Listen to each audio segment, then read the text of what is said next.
என்ன வீடியோன்னு பார்த்தீங்கன்னா இன்றைக்கி ஒரு ஸ்பெஷலான வீடியோ அப்படின்னு சொல்லலாம். ஏன்னு கேட்டிங்கன்னா நிறைய பேர் சாரீ அக்கா நீங்கள் நல்லா கட்டுறீங்க அக்கா சாரீக்கு ஏற்ற மாதிரி செட் ஆகிற மாதிரி மேக்கப்லாம் போடுறீங்க. ஸோ அது எப்படிக்கா அப்படின்ற மாதிரி நிறைய பேர் கேட்டிருந்தீங்க. ஸோ இன்றைக்கி நம்ம சாரியோட மேக்கப் வீடியோ தான் பார்க்க போகிறோம். ஸோ நான் எந்த சாரீ கட்ட போகிறேன்றாங்க, இந்த சாரீ. ஸோ அந்த சாரீ கட்டிட்டு ரீல்ஸ்லாம் எடுத்துகிட்டு ப்ளஸ் இன்றைக்கி ஒரு ப்ரொமோஷனும் இருக்குது, அங்கே போய் நம்ம போயிட்டு வரணும். ஸோ அதனால் இன்றைக்கி ஒரு மேக்கப் வீடியோ நீங்கள் பார்ப்பீங்க. இப்போ நம்ம வீடியோக்குள்ளே போகலாம். உடல் பொருள் உயிரே நீ உனி சேருவா, விடியும் வரையில் உனி தாளாட்டுவா, நெஞ்சில் சுமப்பேனே கருவாய் காப்பேனே உந்தன் மறுபாதி வந்தாச்சு. ஸோ என்னோட சாரீ இதுதான், வேர் பண்ணிட்டேன். ஸோ இதுக்கப்புறம் நம்ம இந்த சாரீக்கு என்ன ஒரு சிம்பிளாக ஒரு மேக்கப் போட்டு கிளம்ப போகிறோம். ஸோ இது ஒரு ப்ரொமோஷன் சாரீ, நம்ம ஃபோட்டோஸ் எடுக்கணும். ஸோ அதுக்காக இப்போ மேக்கப் வீடியோ பார்க்க போகிறோம். மேக்கப் பண்ணலாம். நான் என்னென்ன ப்ராடக்ட் வச்சுருக்கேன் சும்மா கொஞ்சம் தான் வச்சுருப்பேன், ஆனால் அதை வச்சு சிம்பிளாக போட்டுக்கலாம். ஸோ அது எப்படின்றத மட்டும் நம்ம இந்த வீடியோவில் பார்க்கலாம். இப்போ என்ன பண்ண போகிறோம்னு பார்த்தீங்கன்னா, நம்மளோட ஃபேஸ் ரொம்ப டல்லாக இருக்கா, இதை நம்ம என்ன ஃபஸ்ட்டு பண்ணுவோம்னு பார்த்தீங்கன்னா, க்ரீம் மட்டும் ஃபஸ்ட்டு டே க்ரீம் அப்ளை பண்ணுவேன். எப்பயுமே அதை அப்ளை பண்ணுவேன். ஸோ அது எங்கே இருக்குன்னு ஃபஸ்ட்டு எடுத்துகிட்டு வந்தேன். ஸோ நீங்கள் யாராவது ரெகுலராக நீங்கள் யூஸ் பண்ணுவீங்க இல்லையா, நம்ம டே க்ரீம் எப்பயுமே நார்மலாக நீங்கள் யூஸ் பண்ணுவீங்க. ஸோ அதே மாதிரி நானும் டே க்ரீம் யூஸ் பண்ணுவேன்.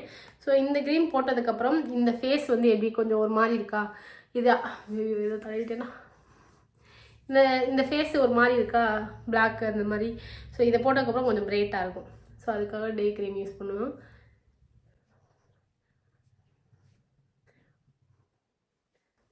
இந்த மாதிரி வச்சுட்டு அப்ளை பண்ணி முடிச்சுட்டு இப்போ உங்களுக்காக மட்டும்தான் நான் இவ்வளோ ஸ்லோவாக பண்ணிக்கிட்டு இருக்கேன். இல்லைன்னா பார்த்தீங்கன்னா கொஞ்சம் ஃபாஸ்ட்டாக பண்ணிட்டேன்.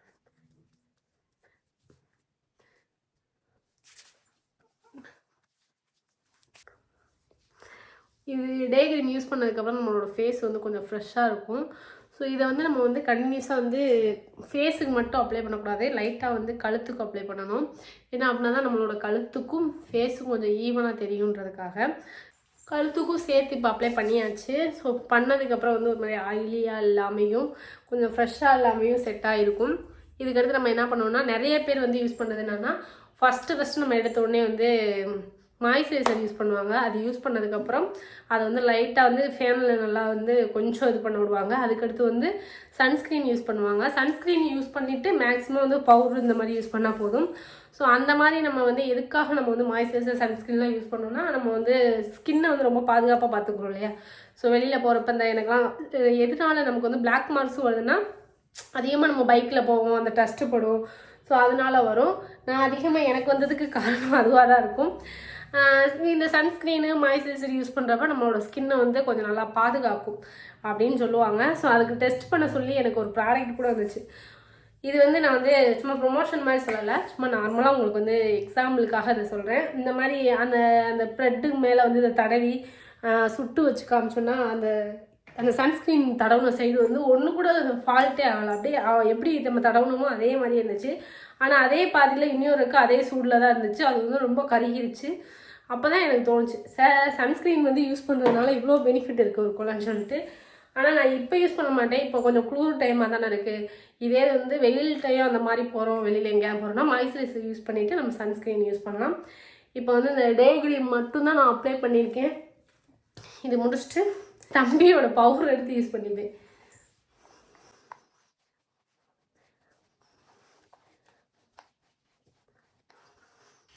இப்போ ஃபேஸ் கொஞ்சம் ஃப்ரெஷ்ஷாக தெரிஞ்சிருக்கும். இப்போ பார்த்தீங்கன்னா தெரிஞ்சிருக்கும். இவ்வளோதான். இதை தவிர்த்து நான் எதுவுமே யூஸ் பண்ண மாட்டேன். அப்புறம் இந்த முடிவே டிங் டிங்னு ஆடிக்கிட்டே இருக்குது. வெள்ளையே வச்சுட்டு வந்துட்டேன். ஸோ அதனால் கவனிக்கலை. இதுக்கப்புறம் என்னென்னா, நம்ம யூஸ் பண்ணுறது நம்ம பிளாக் கலர் யூஸ் பண்ணுறோம் இல்லையா, நம்ம ஐப்ரோ பென்சில் பிளாக் யூஸ் பண்ணிங்கனாக்கா உங்களுக்கு அப்படியே நம்ம அந்த கீச்சல் அப்படியே தெரியும். ஸோ அதனால் நான் பிளாக் யூஸ் பண்ண மாட்டேன். அதனால் நான் பிளாக் யூஸ் பண்ண மாட்டேன். இந்த ப்ரௌன் கலர் யூஸ் பண்ணுற வச்சு ப்ரௌன் மாதிரிலாம் தெரியும் லைட்டாக. ஸோ இந்த மாதிரி கலர் யூஸ் பண்ணுறப்ப நம்மளோட ஸ்கின்னில் அந்த பிளாக்கோடு சேர்த்து செட் ஆகிக்கிறோம். இதை நம்ம எப்படி ஃபஸ்ட்டு யூஸ் பண்ணோம்னா, இந்த சைடு வச்சு நமக்கு ஃபஸ்ட்டு இதை அட்ஜஸ்ட் பண்ணிக்கணும். அதே இதில் பண்ணிவிட்டு ஐப்ரோ பென்சில் அப்படியே போட ஆரம்பிச்சிடணும்.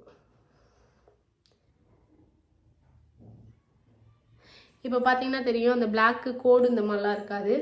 அதை 2 சைடுமே ஃபஸ்ட்டு அப்ளை பண்ணிடணும். அப்ளை பண்ணிட்டோமா? இப்போ பார்த்தீங்கன்னா 2க்கும் ஒரு ஒரு சின்ன வித்தியாசம்னா இங்கனக்குள்ள மட்டும் நம்ம ஹேர் இல்லாதனால ஒரு மாதிரி தெரியும். ஸோ இதை திரும்பியும் நம்ம இது பண்ணுறப்ப சரியாயிடும்.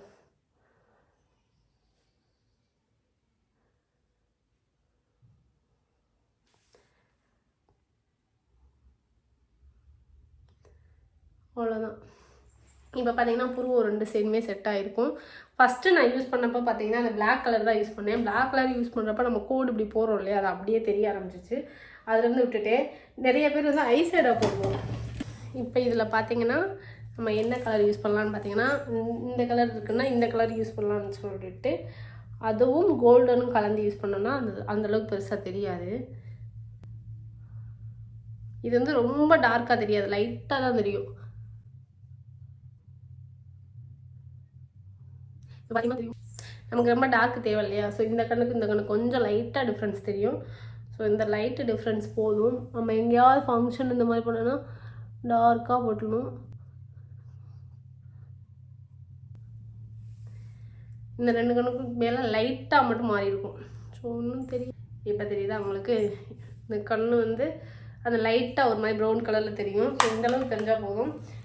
அதுக்கடுத்து வந்து நம்ம ஐலைனர் போட போகிறோம். ஸோ நீங்கள் நினைக்கிற மாதிரி ஐலைனர் வந்து காஸ்ட்லியாக நான் நிறைய இடத்துங்களில் நான் 300 400 அந்த மாதிரி ஐலைனர் வாங்கி யூஸ் பண்ணி பார்த்துட்டேன். ஸோ அதெல்லாம் செட்டே ஆகலை. எனக்கு தெரிஞ்சு இந்த ஒரு ப்ராடக்ட்டும் போதும்னு நினைக்கிறேன். ஏன்னா இதுதான் நல்லா செட் ஆகுது, மற்றது ஃபுல்லாக செட் ஆக மாட்டேங்குது. இப்போ ஐலைனர் மட்டும் நான் போட்டுக்கிறேன். ஸோ ஐலைனரில் வந்து எனக்கு ஒரு ஸ்பெஷலான விஷயம் என்னென்னா இந்த சைடு வந்து நீட்டி விடுறது, அந்த ஒரு மாதிரி கோடு மாதிரி வளைவாக வந்து போடுறது வந்து ரொம்ப பிடிக்கும். ஸோ அது இப்போல்லாம் நான் காலேஜ்லேருந்து போடுவேன்னா, ஸோ அதனால் வந்து அது அப்படியே கண்டினியூ ஆகிடுச்சு. இப்போ வந்து வீடியோஸ்களுக்கெல்லாம் அப்படி போடுறப்போ கொஞ்சம் நம்ம ஒரு மாதிரி நல்லா தெரியும், அதுக்கு யூஸ் ஆக ஆரம்பிச்சிருச்சு.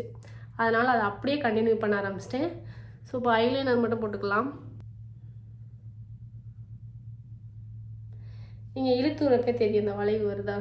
ஸோ இது வந்து அப்படியே போட்டு செட் ஆகிடுச்சு.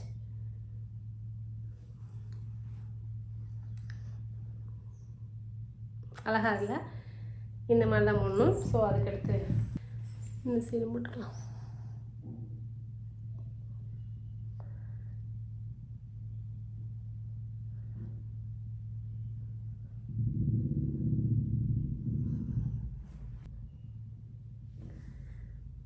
இப்போ பார்த்தீங்கன்னா தெரியும் 2 கண்ணோட வித்தியாசம் தெரியுதா. இந்த மாதிரி தான் நம்ம கண்ணை வந்து ஒரு மாதிரி டெக்கரேட் பண்ணி காமிச்சிக்கணும்.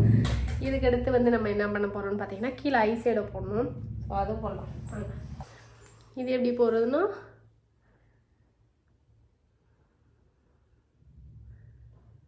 இது வந்து நம்ம எப்படி போடணும்னா அந்த கீழே ஒரு லேயர் மட்டும் இருக்கு இல்லையா, ஸோ அது மட்டும் போட்டால் போதும். கீழே நம்ம இந்த சைட்லாம் போட்டோன்னா அந்த கீழேலாம் இழுத்து வந்துடும். அதனால் நான் எப்போயுமே வந்து இந்த லேயரில் மட்டும்தான் போடுவேன். எனக்கு தெரிஞ்சு ஐ ஷேடோவில் வந்து இந்த ப்ராடக்ட்டுமே நல்லாயிருக்கு. ஸோ இது வந்து நல்லா நமக்கு நீட்டாக போடுறதுக்கு நல்லா யூஸ் ஆகுது. அதே மாதிரியே டக்குன்னு கீழேயும் வராது, அந்த இறங்கவும் செய்யாதா. அதனால்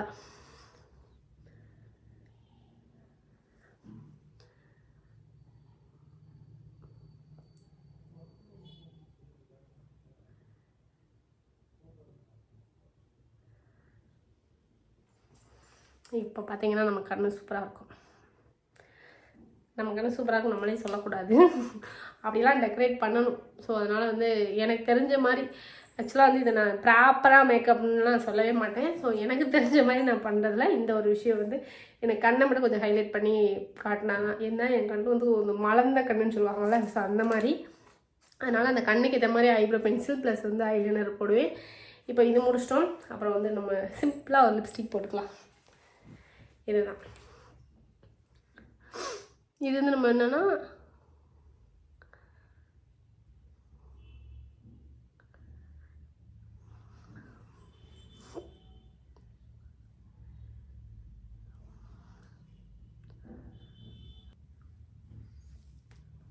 லைட் அழுத்துருச்சு. லிப்ஸ்டிக்கு கலர் வந்து இல்லை, அதனால தான் நான் கலர் பண்ணுறேன். ஸோ இதில் பார்க்குறதுக்கு எப்படி தெரியும், ஆனால் நம்ம போட்டு முடிச்சதுக்கப்புறம் நம்ம வீடியோ கொடுக்குறப்ப அவுட்ரோட் வந்து நல்லாயிருக்கும்.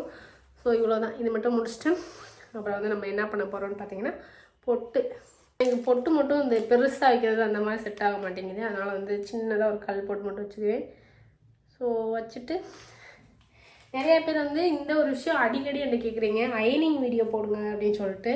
ஹேர் அயனிங் வீடியோ கண்டிப்பாக அதை நான் போகிறேன். நான் ரொம்ப டைம்லாம் எடுத்துக்க மாட்டேன். ஸோ ஹேர் அயனிங் வந்து டக்குன்னு நான் முடிச்சிடுவேன். அதனால் வந்து கண்டிப்பாக உங்களுக்கு வந்து இதே மாதிரி அயன் பண்ணுறதை மட்டும் உங்களுக்கு ஒரு டைம் போட்டு காட்டுறேன். ஸோ அயன் பண்ணுறப்ப என்னென்ன ப்ராசஸ்ஸு, எப்படி பண்ணுறது, எப்படி எடுத்தோன்னா உங்களுக்கு அந்த கை வசவு வரும், அதெல்லாம் கண்டிப்பாக உங்களுக்கு நான் சொல்லி கொடுக்குறேன். இப்போ வந்து என்னென்னா நம்ம வந்து சிம்பிளாக எடுத்து மட்டும் ஊற்றிக்கலாம். இப்படி எடுத்தோன்னா ஒரு மாதிரி தெரியுது. இந்த மாதிரி எடுத்துக்கலாம். இப்போது இதை நம்ம கைட்டு பின்னுறதுமே பார்த்திங்கன்னா இந்த மாதிரி எடுக்கிறேன்னா இதை இந்த ஒரு 3 தான் அப்படி பிரித்து எடுத்துப்பேன். ஸோ எடுத்துட்டு நானே பின்னிப்பேன்.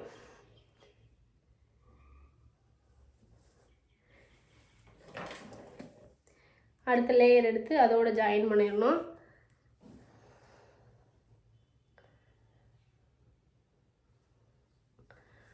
அதுக்கடுத்து அடுத்த லேயர் எடுக்கணும். ஸோ இந்த மாதிரி ஜாயின் பண்ணி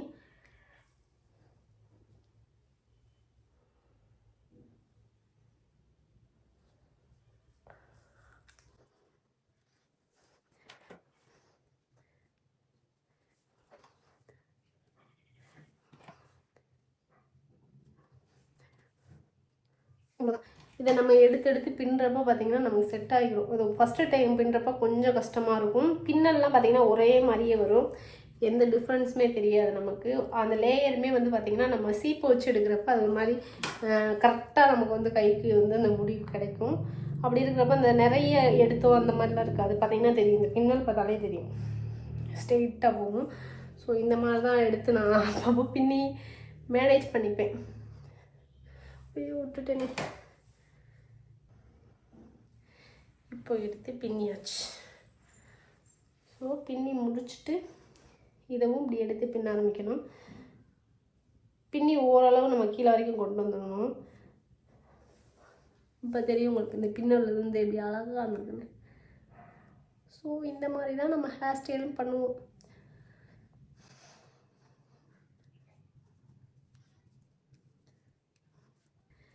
பின்னியாச்சு. பின்னிட்டு இப்போ என்ன பண்ணணும்னா இதை மட்டும் எடுத்துட்டு ஸோ இந்த சைடுக்குள்ளே ஹேர் அதெல்லாம் வந்து நல்லா சீவி விட்டுறணும். ஏன்னா நம்ம வந்து அதை பின்னுறப்ப வந்து கரெக்டாக வந்து நமக்கு வந்து கிடைக்காது இல்லையா, அதுக்காக இதை பண்ணிவிட்டு இதை வந்து இப்படி எடுத்து இந்த மாதிரி கொண்டு வந்துட்டிங்கன்னா அந்த இது வந்து அப்படியே போய் அந்த சைடில் போய் நீட்டாக போய் இருந்துக்கிறோம். எனக்கு தெரிஞ்ச இந்த சொடக்கு கிளிப்பு குத்துறது இந்த மாதிரி இருக்கும் இல்லையா. ஸோ இந்த பின்னு உங்களுக்கு தெரியும், இந்த பின்னு உங்களுக்கு தெரியும். ஸோ இந்த பின்னை வந்து இந்த மாதிரி பண்ணிட்டிங்கன்னா இது வந்து நீட்டாக வந்துடுச்சா. ஸோ இது முடிஞ்சிடுச்சு. அப்புறம் இந்த சைடு உள்ளதை என்ன பண்ணணும்னா, இதை நான் எப்பயுமே பின்ன மாட்டேன், இப்படி எடுத்துட்டு இதில் உள்ள ஒரு ரம்பியை மட்டும் இதை மட்டும் எடுத்து விட்டுருவேன். எடுத்து விட்டுட்டு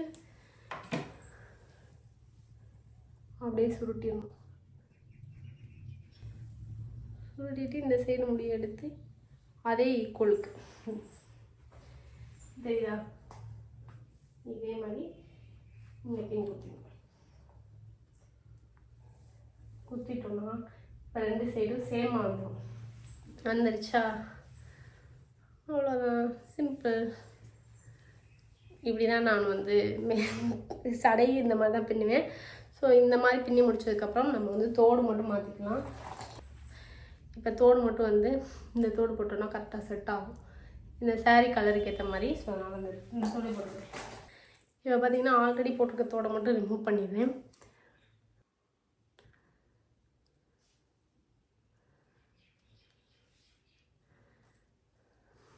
இப்போ பார்த்திங்கன்னா தெரியும். ஸோ இவ்வளோ தான் நம்மளோட மேக்கப்பு, இவ்வளோ தான் நம்மளோட சாரியுமே வந்து சூப்பராக ஃபைனல் லுக் வந்துருச்சுன்னு நான் நினைக்கிறேன். சூப்பராக கிடையாது. ஸோ எனக்கு தெரிஞ்சது. அதுக்கடுத்து என்ன பண்ணணும்னா பூ மட்டும் இங்கிட்ட பூ இருக்குது, இப்படி வைத்தால் நல்லா இருக்குமா.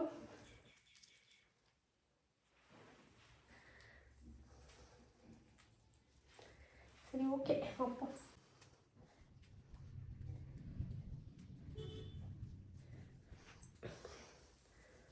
ஸோ நம்மளோட லுக்கு முடிந்து விட்டது.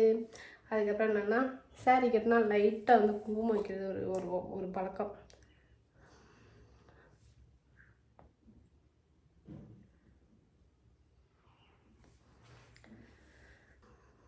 இது இப்போ இல்லை, அவங்க சின்ன பிள்ளையிலேருந்து நான் அந்த எப்படி சொல்கிறதுனா அந்த சந்தனம் குங்குமம்லாம் வைப்போம் இல்லையா, அது வந்து நான் ஸ்கூல் படிக்கிறப்ப வந்து பழகிடுச்சு.